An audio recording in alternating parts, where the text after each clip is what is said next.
সম্পত্তির উপরে 22 বছর ধরে বসবাস করে, চাকলা ধাম যে কোনো সময় তাকে তুলে দিতে পারবে, ওটা মামলা করলেও মামলা টিকবে না। এটা ওয়াকাফের ক্ষেত্রেও ছিল,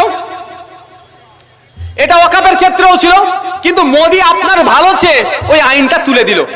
মানে কেউ যদি এখন ডিমান্ড করে, এই আমাদের এই তোমার পিয়ারুল ভাই, তোমার এলাকার যে মাজারের হারুয়া পীর গোরাচাঁদ রহমতুল্লাহ আলাইহির মাজারের যে সম্পত্তি 1000 বিঘা, 1000 বিঘা দখল করে রেখে দিয়েছে, 100 বিঘাও নাই।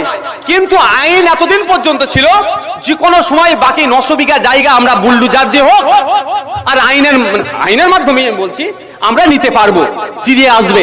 কিন্তু মোদিজি ওই 900 বিঘাটা না আর আসে, তার জন্য লিমিটেশন একটা অমিট করে দিল। অর্থাৎ অর্ডিনারি সাধারণ মানুষের লোকের জায়গার উপরে যে আইনটা ছিল, যে আইন প্রযোজ্য, ওয়াকাফের সম্পত্তির উপরেও সেই আইন প্রযোজ্য।